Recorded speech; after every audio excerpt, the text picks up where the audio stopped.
noite, galera. Estamos começando mais um episódio do Dividindo para Somar.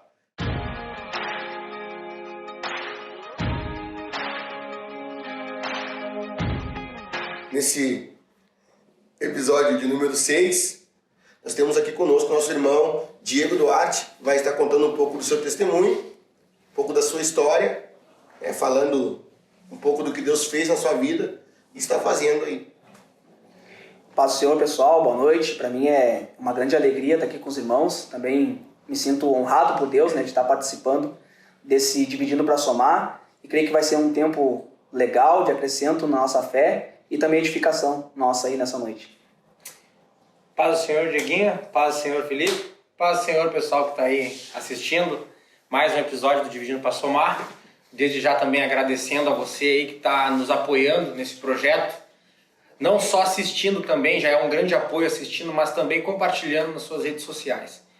Então, para nós ingressar já nessa história já da vida do Diego, para dando início, quem era o Diego antes de conhecer a Jesus Cristo? Cara, para nós começar, assim, eu venho de uma família não cristã, né? Eu sou o primeiro crente da minha casa. E a gente nunca teve contato com o evangelho que eu me lembre assim na minha casa, né? Então eu venho desse contexto assim de uma família desestruturada, né? Tinha um pai alcoólatra. Desde cedo eu tive que assumir a responsabilidade do lar. Desde os 14 anos comecei a trabalhar. Veio desse contexto, né? De não conhecer o evangelho, de não saber quem era Jesus. Ninguém na tua casa era... Não, ninguém da minha casa por parte de mãe ali, pai, ninguém é da igreja. Ninguém tinha uma crença assim estabelecida. Minha mãe, ela era uma católica não praticante, como a gente diz, né? Me lembro que quando eu era pequeno eu ainda ia a algumas missas, mas nunca tive esse atrativo assim pelo evangelho ou por qualquer tipo de religião. Né? O que te levou, Diego, ao evangelho? Acho que antes é bom falar um pouco, né, do teu passado, assim, né, da tua transformação. A pessoa que ela não vem do berço cristã, em algum momento da sua caminhada ela tem um encontro com Jesus, né? O que te levou ao evangelho? Já que teus pais não eram cristãos, ninguém da tua família era cristão, como é que tu conheceu Jesus? Eu conheci Jesus, na verdade, através da minha esposa, né? Eu conheci ela em 2010, né? E antes dela eu não namorava, mas eu era aquele cara do mundo, né? Eu já experimentei drogas, eu tinha muito problema com álcool. Isso era uma maldição hereditária que tinha na minha família. O meu avô, por parte de pai, ele morreu por causa do álcool, de cirrose. O meu pai sempre foi um alcoólatra, né? A lembrança que eu tenho do meu pai chegando em casa chegando bêbado em casa, sem dinheiro, gastava o dinheiro da semana no jogatina, na bebida, né? Essa era a imagem que eu tinha do meu pai, né? Tinha esse trauma desde pequeno na minha família. E desde cedo eu tive que assumir, né, a responsabilidade em casa. Aí quando eu entrei no quartel, né, daí em 2010 eu conheci a Fran. E a Fran, ela era desviada da igreja. Fazia já uns 10 anos, 11 anos que ela era desviada da igreja. E quando eu conheci ela, com 6 meses ela ficou grávida. Ela tinha 16 anos e eu tinha 20 anos. Né? Ela engravidou do Diogo com 16 anos, com 6 meses de namoro. Né? Um relacionamento que eu achei que não ia durar muito. Né? E com isso ela lembrou de Jesus. Ela, a família dela, toda desviada da igreja, né? Estavam todos parados. Minha sogra, meu sogro, minha cunhada. E ela começou a ir nos cultos, começou a frequentar de novo. Ela ia em algumas igrejas, né? E elas contando que elas levavam minha foto, levavam roupa minha, né? E eu era um jovem muito perturbado, né? Eu era um jovem que não acreditava em Deus. Não que eu não acreditava, mas eu não dava importância para Deus, né? Eu não tinha, assim, uma crença. Eu acreditava na força do meu próprio braço, né? Alguém vinha falar de qualquer tipo de religião para mim, eu já, não é comigo, né? Eu acredito no meu nome, eu acredito em mim, né? Só no que é material. Eu não tinha essa perspectiva de algo espiritual, né? Essa perspectiva de igreja ou de qualquer tipo de religião. Era bem humanista, se dizendo assim, também humanismo, era humanista, aquele que acreditava mais na força da... Eu não chegava a ser um ateu, mas eu também não... Era uma coisa que não estava no meu cotidiano, eu parar e pensar, será que existe Deus? Pra mim, tanto faz, tanto fez, sabe? Não gostava. E quando ela se converteu, cara, ela voltou, né, pra igreja, ela começou a me convidar para ir nos cultos, né? Só que eu nunca quis, eu sempre relutei, eu sempre dizia pra ela, eu não gosto de igreja, os crentes são tudo gritão, pastor é tudo ladrão, o que eu quero naquele lugar? Só que ela continuou insistindo, indo, né? Até que quando o Diogo nasceu, a gente se separou. A gente se separou, eu fui promovido a sargento no quartel, e a gente acabou se separando por um tempo, e ali acho que foi um tempo onde fiz muita loucura, né? Saía pra muita festa, e gastei muito dinheiro, joguei muito dinheiro no lixo nas festas, bancando todo mundo, com bebida, chegava sempre bêbado no quartel, né? Ali foi um tempo que o inimigo tentou destruir mesmo, né, a nossa família. Até o ponto que a gente retornou, né? A gente retornou nosso relacionamento de novo, a gente alugou uma casa para nós morar e ela estava mais firme na igreja. Só que eu não entendi, eu costumo dizer que existem três, né, motivos que eu fui para a igreja. Primeiro, porque Deus, né, tinha um chamado. Segundo, porque minha esposa, minha sogra, elas oravam muito por mim. Elas buscavam muito a Deus pela minha alma. E terceiro, porque o meu filho, né, meu filho teve um papel muito importante nisso. Meu filho, me lembro que ele tinha 2 anos de idade. E várias vezes quando ela ia pro culto, ou ela ia pra casa da mãe dela, e eu era assim, eu era bicho do mato. Eu ficava sempre em casa, bebendo, jogando videogame, não queria saber de crente em casa, não queria saber de gente na volta.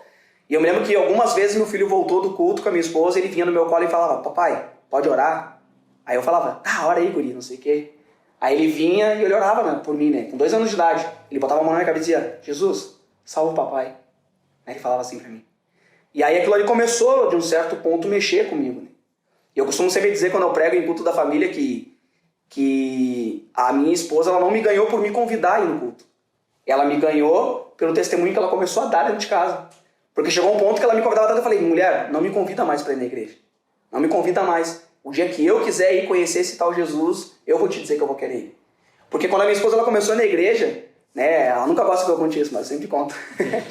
E ela vai me puxar as orelhas depois quando for no ar. Por sua conta e risco. E ela... No começo, ela continuava a mesma coisa dentro de casa. As brigas continuavam a mesma coisa, ela me tratava da mesma moeda. Ela me xingava, eu xingava ela. Não teve uma mudança de vida na vida dela. Eu dizia que ela tinha ficado louca, estava indo pra igreja, que os caras iam corromper ela.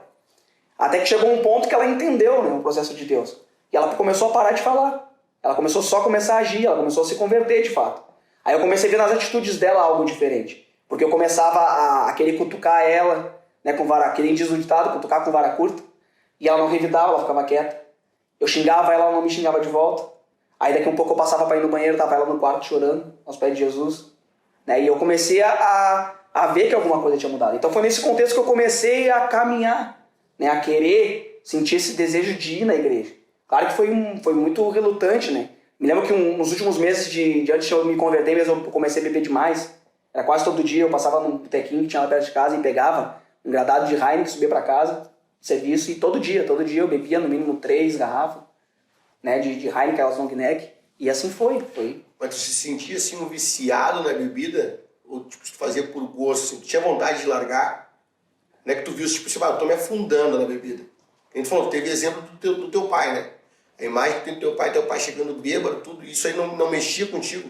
Poxa, eu tô me tornando... Tu agora com um filho dentro de casa, né? Pedia, né, pra orar por ti, uma esposa crente, e tu tá dando o mesmo exemplo que o teu pai dava pra ti. Isso não mexia contigo? Não sentia como alguém preso nessa área? Poxa, eu tô repetindo um ciclo na minha vida.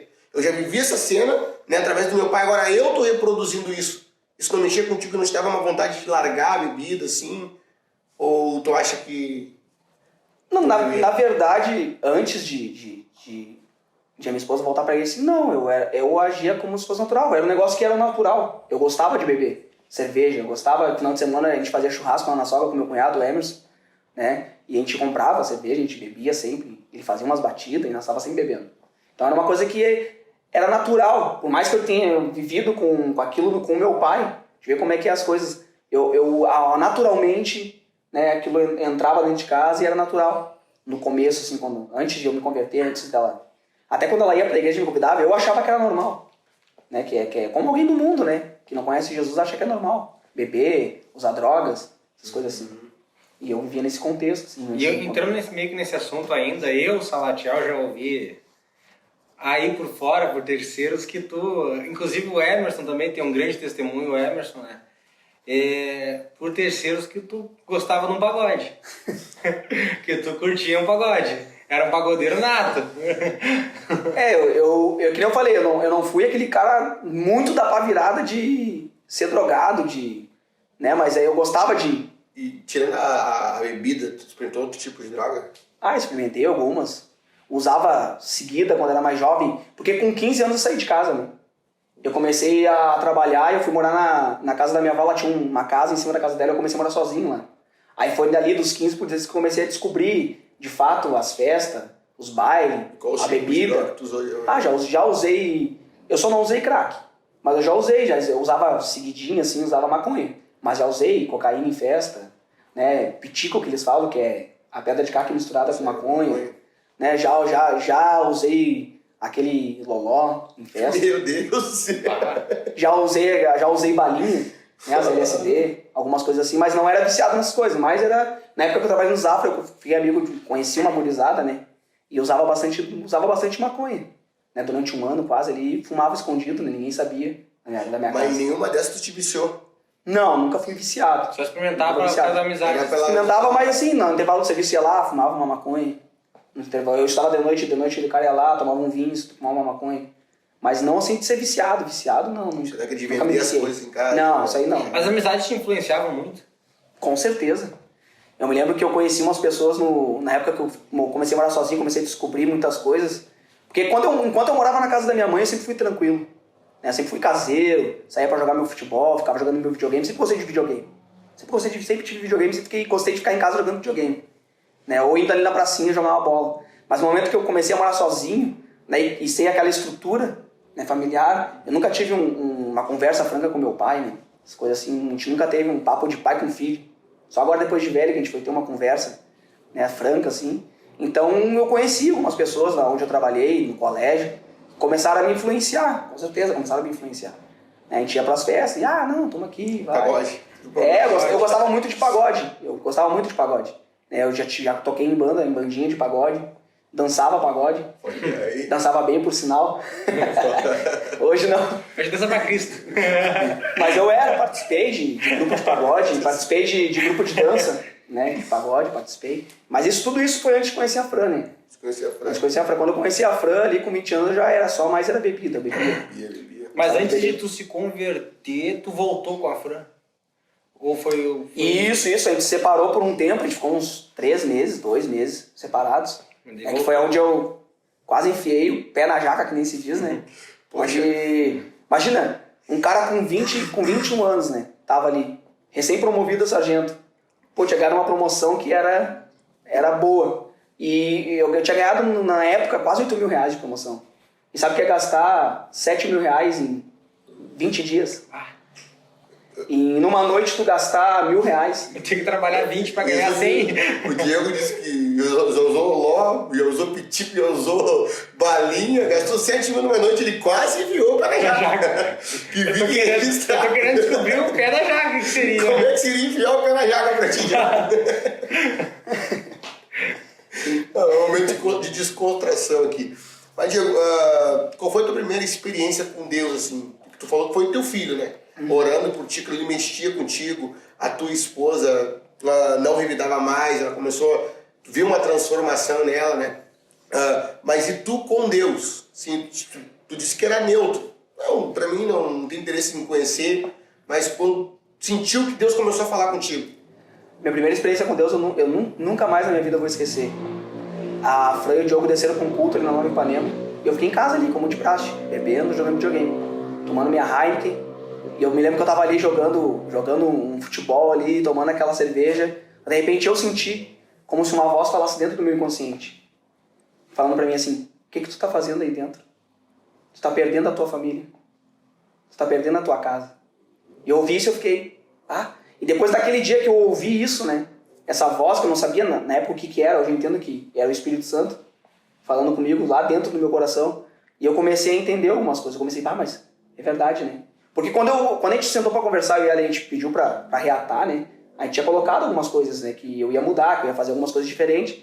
Porque é que nem eu falo, quem vê o irmão Diego hoje, a Fran sofreu muito, né? A Fran sofreu muito comigo, assim. Eu nunca encostei um dedo nela, mas eu machuquei ela muito com palavras. E aí, muitas vezes, o machucar com palavras é pior do que tu encostar a mão, né? Eu me lembro que eu machuquei muito ela com palavras. Então, quando a gente resolveu reatar, eu falei que ia mudar algumas coisas, mas o cara que é do mundo, o cara não muda. É verdade que tu queria reatar, né? Eu queria reatar, mas eu continuei bebendo, continuei fazendo, né, aquilo que não era pra mim fazer. Até um ponto que teve esse dia que eu senti, eu ouvi uma voz falando pra mim, vai perder a tua família. O que tu quer aqui dentro? Tua família tá lá e tu tá aqui. E foi aí que, depois desse dia, acho que deu um mês, foi que eu comecei a não conseguir fazer algumas coisas e comecei a pensar, será que Deus existe? Será que esse Deus da minha esposa é de verdade mesmo? Será que assim como ele mudou a vida dela e ela tá tão diferente, ele consegue mudar a minha vida? Então foi nesse momento que eu comecei a refletir sobre algumas coisas, né? E o primeiro culto, Diego? Lembra do primeiro culto? Ah, lembro. Disse, hoje eu vou. Lembro. Eu sei que ela nunca mais me convidou, né? Ela ficou acho que quase um ano sem me convidar pra ir no culto. Ela dizia, tô indo pro culto. E eu, vai lá. Nem sei me falar nada, só tô indo pro culto. E aí teve um dia que era uma campanha do ciclo de oração. O ciclo de oração naquela época era na segunda. Aí a campanha era sábado, domingo e encerrava na segunda.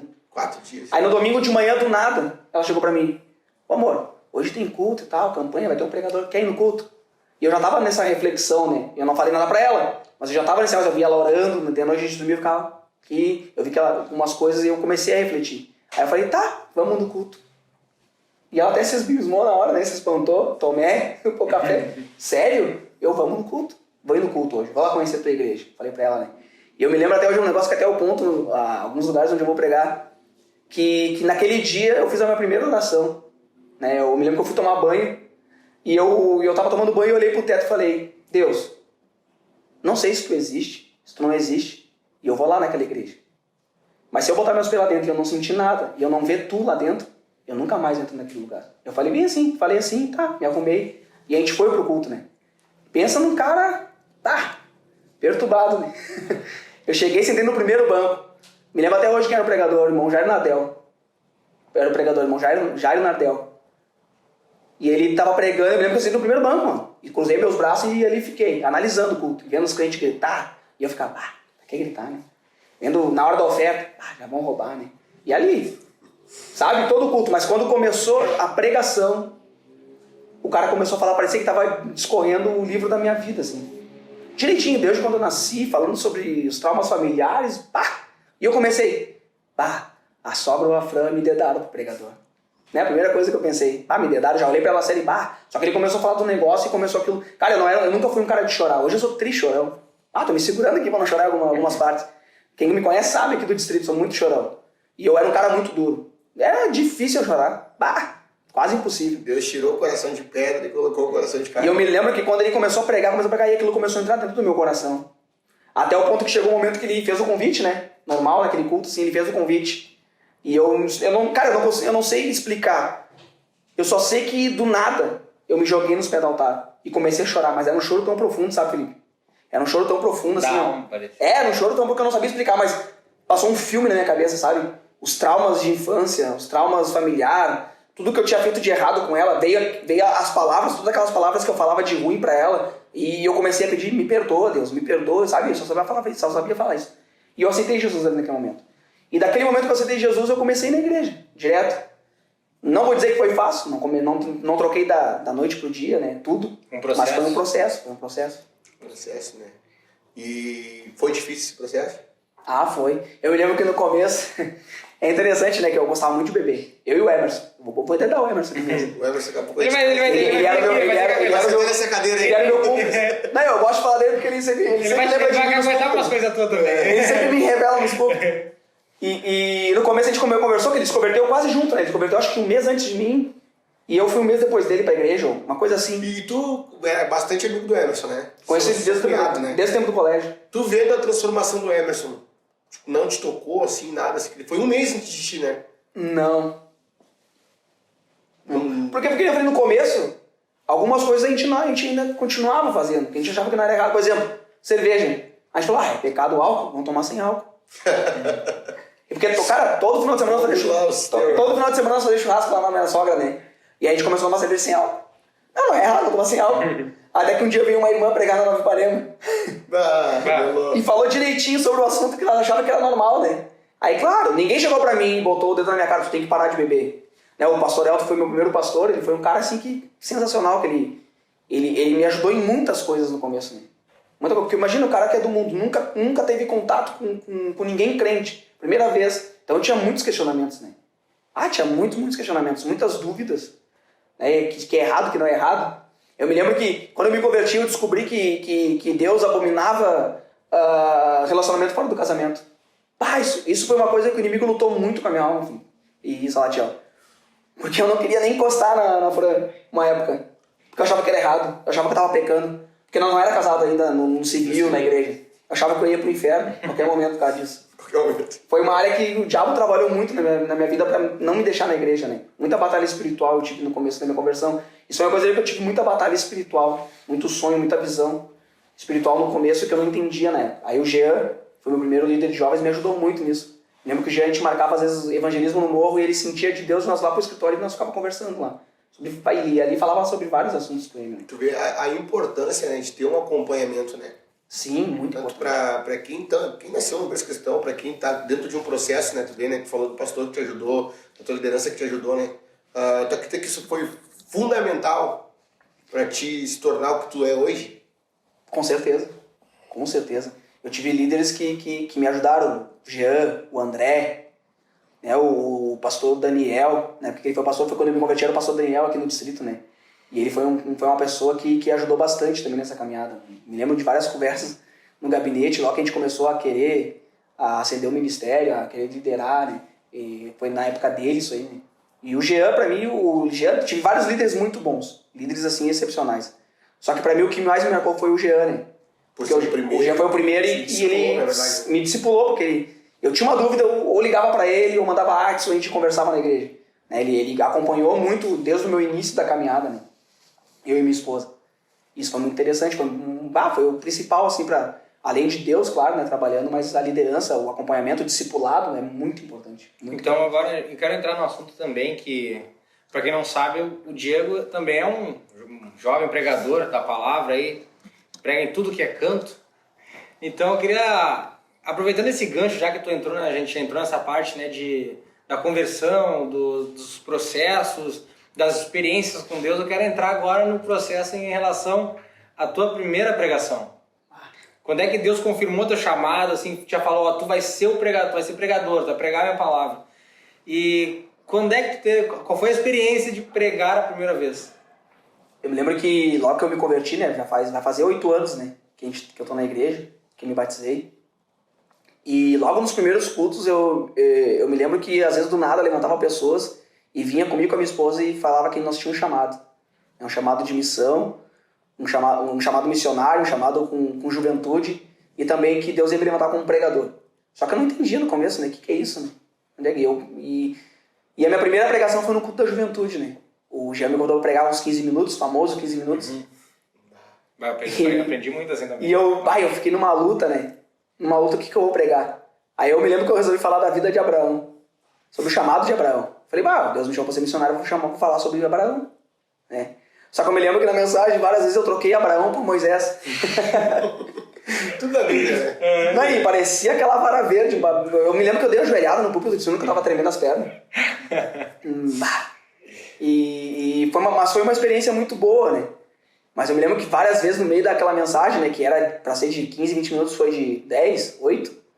Né, porque eu me lembro que eu fiz até um esboço. Eu escrevi exatamente tudo que eu ia falar, como se os caras fossem ler, sabe? Uhum.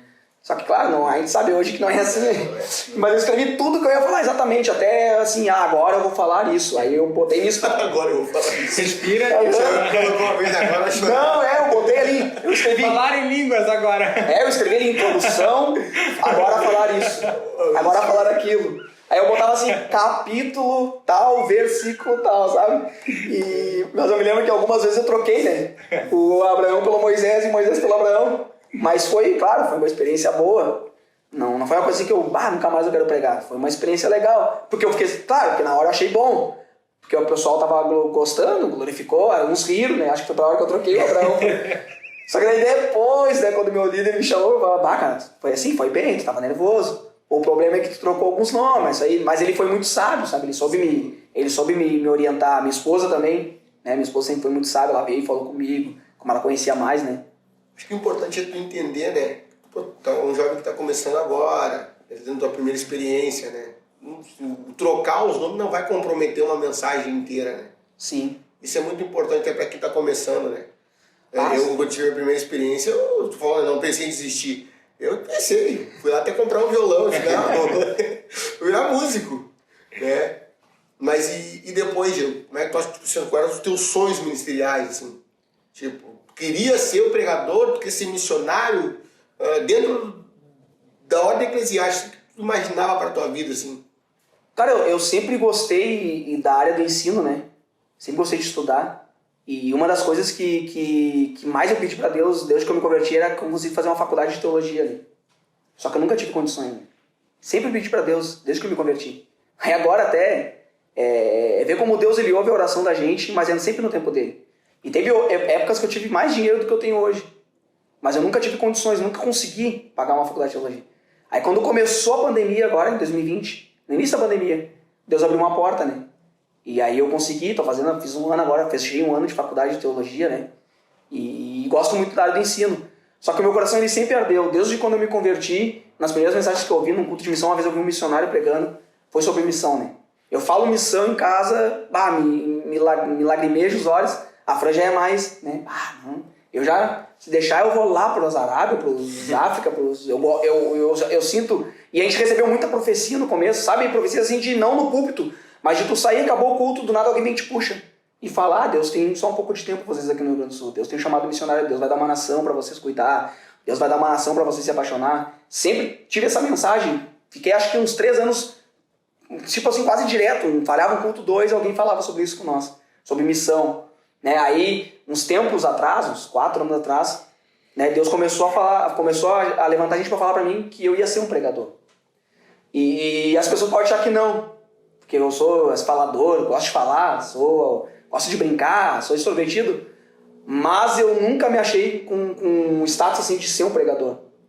Sabe, eu sempre fui mais na minha, assim. Mesmo que ele fale mais em público, eu sou um cara que sou muito nervoso. Pode não parecer, mas eu sou muito nervoso. Pode ser vindo pregar aqui na sede, pode ser pregando na congregação e pregando em qualquer lugar. Eu sou muito nervoso, eu fico muito apavorado.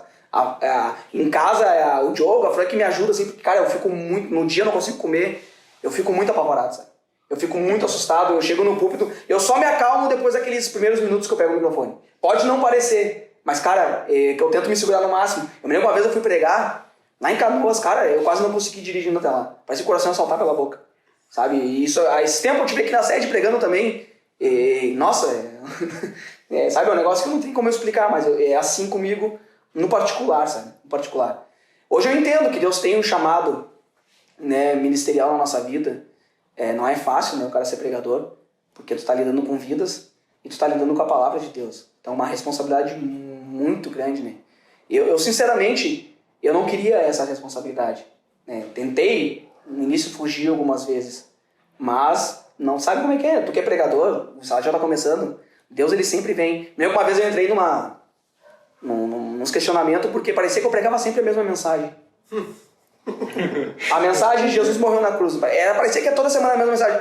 Eu me lembro que uma vez mas eu não sirvo pra ser pregador. Parece que eu sou pregador de uma mensagem só. Também. Até que um dia... O verso é repetido 44 vezes. E eu comecei a orar em cima disso, né? E eu me lembro que eu fui e eu não tinha falado pra ninguém.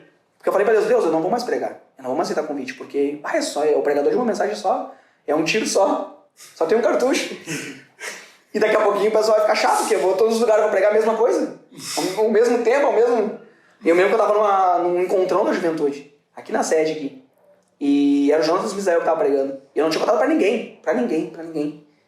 Só eu e Deus sabia. E ele veio no final do culto no meu ouvido, na hora do convite. Ele veio no meu ouvido, não falou no microfone, ele veio no meu ouvido e falou: prega aquilo que eu tô colocando pra te pregar. Porque eu preciso de mensagens assim nesse dia.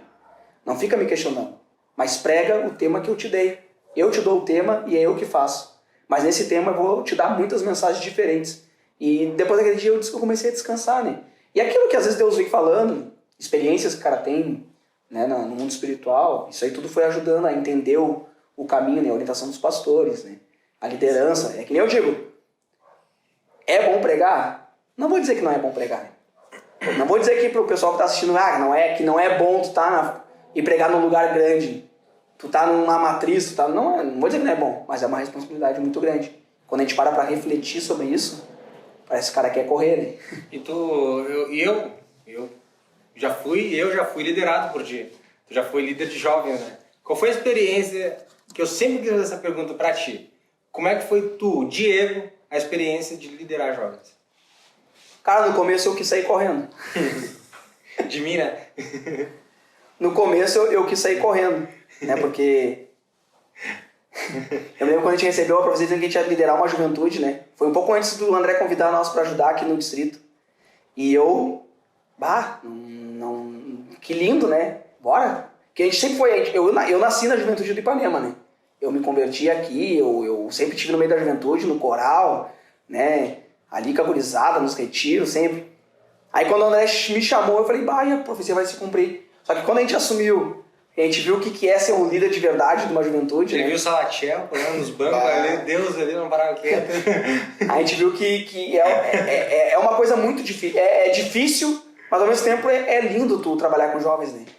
Porque quando tu vem com uma ideia e a gurizada ela abraça, cara, tu faz o inferno ficar nada. Eu me lembro que quando o André voltou pra juventude aqui, ele nos convidou, e o André é aquele estilo, né? Ele não para, né? Eu me lembro que às vezes meia-noite, uma hora ele tava falando comigo pelo WhatsApp, vamos fazer isso, vamos fazer aquilo, vamos rifar isso, vamos fazer aquilo outro. Vamos fazer ação entre amigos, Meus vamos fazer aquilo. Eu calo até hoje dos cortes das rifas. De ficar cortando aquela mas quando tu dele. tem uma juventude, que nem a gente pegou aqui no Ipanema, que abraçou, a liderança que abraçou, a gente fez 2 retiros, né? Que foi top, assim, os retiros, né? Que o ambiente, assim, não precisava nem ter pregador, né? Quem sabe, quem vai comentar aí depois, né, a gurizada do Ipanema, lembra dos retiros que foi, assim, um troço sobrenatural, né? Tanto do sítio como da praia, né? Foi bênção de Deus. Mas foi, assim, foi uma experiência muito boa. Cara, eu tô agora não liderando, mas continuo, participo quando dá na juventude. Eu tenho pretensões ainda de voltar, né, a ajudar na liderança da juventude, que eu sei que é uma área que Deus tem um chamado nosso. Mas foi uma experiência, no começo eu queria correr, mas depois quando eu comecei a entender, né, e a ver que é bom tu ficar às vezes até 1h da manhã, fazer aquele evento, e aquela correria, aquela canseira, mas no final tu vê, valeu a pena, sabe? Eu lembro que na época que a gente liderou aqui, chegou, quando o André veio e voltou, e a gurizada é apaixonada pelo André, né? É impressionante como o pessoal gosta do André. A gente chegou a ter, numa época no distrito, um coral grande, né? A gente fez uma vez, aquela última campanha que a gente fez, veio o guri lá de Uruguaiana pregar. Foi uma coisa assim, muito diferente. Por quê? Não por causa dos líderes. Porque a juventude comprou a ideia e o pessoal se uniu. Me lembro que era o pessoal da juventude trabalhando na cozinha, outro pessoal na recepção, outro pessoal nos bastidores que nem aparecia, mas estava fazendo muita coisa. Então foi uma fase assim que a gente passou que me edificou muito. Eu cresci muito espiritualmente nessa parte, quando eu liderei a juventude. Eu aprendi algumas coisas, errei em algumas coisas, né? Deus me corrigiu em outras, né? Mas foi muito gratificante. Quer fazer uma pergunta? Não, pode perguntar. Não, eu só queria perguntar assim pra ti, hoje, tu olhando assim, com essa tua vida que tu tem, assim, perante Cristo, perante Deus, vivendo as promessas que Ele tem, lá atrás, tu olhando assim, o que tu diria para aquele Diego lá atrás? Olhando agora, o Diego de hoje, se eu encontrasse o Diego lá atrás, eu talvez não acreditaria que aquele era o Diego que é hoje, sabe? Porque até esses dias eu estava conversando com a Fran em casa, a mudança que Deus fez, assim, foi uma coisa que nem eu sei explicar. Foi tudo natural, assim, acontecendo aos poucos, sabe? Eu sempre fui um cara que gostei de beber, eu sempre fui um cara que falei muito palavrão. E hoje, cara, Deus que eu me converti, assim, no primeiro dia, em seguida, eu nunca mais falei um palavrão. Até vou fazer uma frase de, pra tu ver, né? Esqueci o palavrão no meu vocabulário. Mudei totalmente meu vocabulário. Era assim, era 10 palavras, 11 era palavrão. Sabe? Gíria, palavrão. E eu mudei isso totalmente na minha vida. Então, se eu olhando hoje no espelho e ver o Diego de antigamente, eu não consigo acreditar que eu era aquele, sabe? É uma coisa que não consigo me lembrar. Tem coisas do meu passado que eu não consigo lembrar hoje, sabe? Coisas que eu fiz, às vezes a Fran me lembra. Tu lembra aquela vez? Amor, não é por mal, mas eu não me lembro. Eu não consigo me lembrar de alguns momentos da minha vida antes de Jesus. Quando a gente casou, no tempo que a gente foi conturbado em casa, eu não consigo me lembrar. Sério que eu fiz isso? Sabe, não é tipo demagogia ou querer me exaltar, nada, mas é que eu não consigo me lembrar de algumas partes. Acho que, sei lá, Deus... Às vezes é o próprio Deus, né? Em si, assim, que limita esse pensamento. Isso. E Diego, tem Diegos que vão te ouvir, né, como pai, como filho, né, que estão passando pelo que tu passou antes de tu te converter, né, pessoas jovens que bebem, pais que vão ver que tem os filhos passando o que tu passava antes de se converter, né? Que conselho tu daria para essas pessoas que estão te ouvindo hoje, que não são cristãs, né? Uns estão afundados na bebida, outros nas drogas, né? Que conselho que tu daria para essas pessoas que estão te escutando hoje, que vão te ouvir? Cara, o conselho prático, né? É somente Jesus Cristo que consegue fazer algo assim que homem nenhum consegue fazer. Não adianta a gente querer dizer, não, mas eu consigo largar, eu consigo parar, eu consigo me ajeitar. O homem sozinho ele não consegue. Tu vê, né, no começo tu falou, né? Eu era alguém que acreditava na força do meu próprio braço. Né, que serve até para largar bebida, essas coisas com o meu próprio braço. Hoje tu vê, né, uma ótica diferente que o ser humano em si sozinho não consegue nada, né? É verdade, sozinho a gente não consegue nada. É somente Jesus, é só ele que consegue, né? Uma coisa fazer que eu isso. só peguei assim também, é uma coisa, né, muito importante que a gente ouve não só nesses episódios aí do Dividindo para Somar, mas em púlpitos também, que tu ouve testemunhos, que sempre é duas coisas primordiais que faz a vida das pessoas mudarem, que é a oração e o testemunho de vida.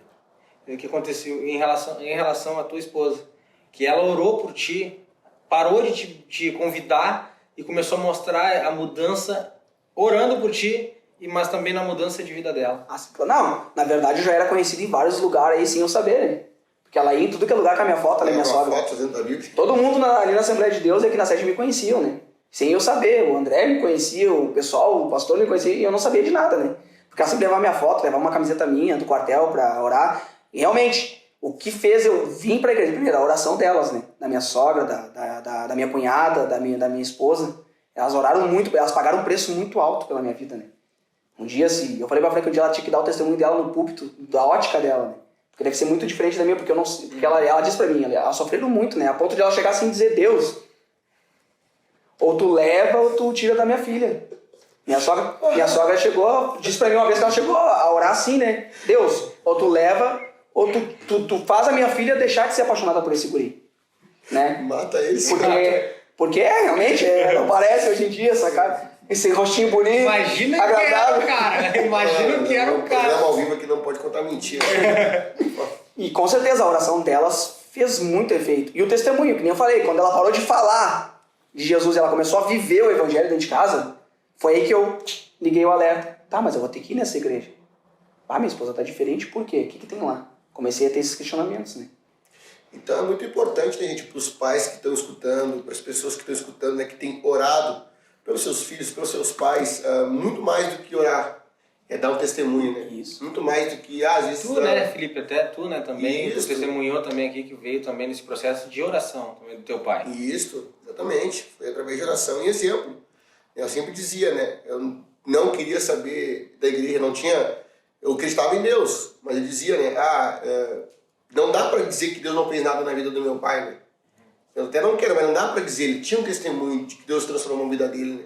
Então, quando tu fala o testemunho, ele vale muito mais do que palavras. Quer deixar um recado, Diego? Não sei se o Salatiel tem mais uma pergunta para fazer. Não, tô... Cara, eu só quero deixar um recado da parte da família ali, que nem eu disse que eu tinha um problema com meu pai, né? E, na verdade, eu não podia ver ele nem de pintado de ouro. Né? E até talvez alguém tá vendo aqui, que talvez está na igreja, algum jovem que também vem nesse mesmo contexto, e teve essa desavença com algum familiar. A primeira coisa que, cara, quando eu me converti, eu odiava meu pai, não podia ver ele pintado de ouro. Eu não queria nem saber onde ele estava. Eu não queria nem deixar ele conhecer o Diogo. Tanto que eu não gostava dele, eu tinha aquela imagem dele, sabe? De carrasco, de alcoólatra, Mas quando eu me converti, a primeira coisa que veio na minha mente, eu preciso perdoar o meu pai. E eu orei acho que 5 anos. 5 anos direto. Com esse sentimento. Eu tinha perdoado ele no coração, mas eu queria encontrar ele. Ele estava sumido, eu não sabia onde é que ele andava. Não sabia se estava vivo, se estava morto. Meu pai é uruguaio, né? Então ele estava lá na Barra del Chuí. Ele mora lá, na praia. Sim, claro. E eu sempre tive esse desejo de reencontrar ele. Eu orava a Deus. Eu ia nas orações do ciclo de oração. Eu ia nos domingos de manhã orando nisso. Eu quero ver meu pai. Eu preciso mostrar pra ele que eu tô diferente. Eu preciso perdoar ele. Eu preciso mostrar pra ele que ele também precisa de Jesus. Então eu deixo esse recado, pessoal. Porque hoje muitas coisas não acontecem na nossa vida porque falta o perdão. E o diabo ele atua nessa parte, na falta de perdão. Eu me lembro que eu estava num Parque Lavoura orando um domingo de manhã.